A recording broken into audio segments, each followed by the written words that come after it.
আসসালামু আলাইকুম ভিউয়ার্স, কেমন আছেন সবাই? আশা করি ভালো আছেন। Welcome to brother Farhan.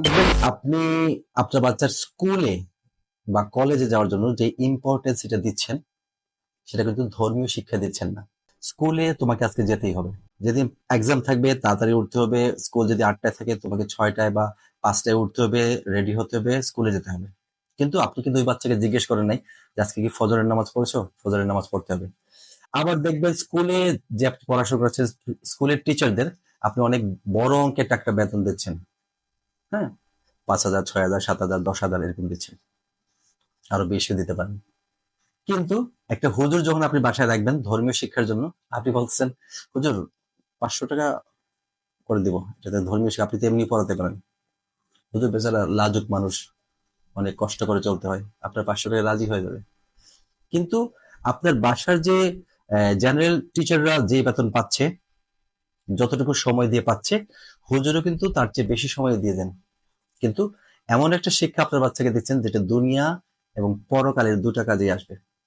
এবং আপনি এ বি সি ডি সরিয়া সরিয়া ক খ গ ঘ সবগুলা অক্ষরও যদি আপনি পড়েন, তাহলে কিন্তু একটা বই যদি পুরোটা পড়ে ফেলেন, তাহলে কিন্তু একটা হরফের সওয়াব হবে না, যেটা আরবি হরফে।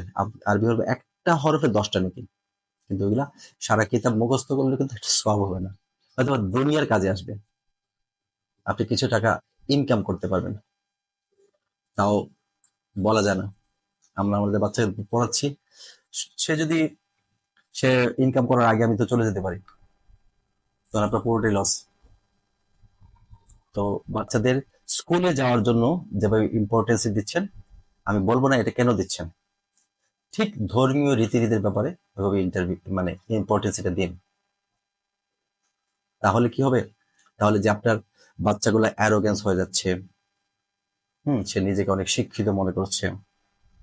ধর্মীয় শিক্ষা যখন আপনি দিবেন, তখন আপনি যে বাবা মা আছেন, আপনাকে কতটুকু সম্মান করা উচিত, একটা টিচারকে কতটুকু সম্মান করা উচিত, এই ম্যানার গুলা এখান থেকে শিখতে পারবে। এবং আমি বলবো, এটাও বলি যে হ্যাঁ, প্রাতিষ্ঠানিক শিক্ষায় কিন্তু এগুলো আছে, কিন্তু ধর্মীয় অনুশাসন থেকে যদি আপনি যে ধর্মেরই থাকেন না কেন, ওই ধর্মীয় দৃষ্টিকোণ দিয়ে যদি আপনি বোঝান, ধর্মীয় কিতাব থেকে বোঝান, তাহলে ওইটা ওরা অনেক বেশি ব্রেনে রাখে। ভালো থাকবেন সবাই, সুস্থ থাকবেন সবাই। আসসালামু আলাইকুম।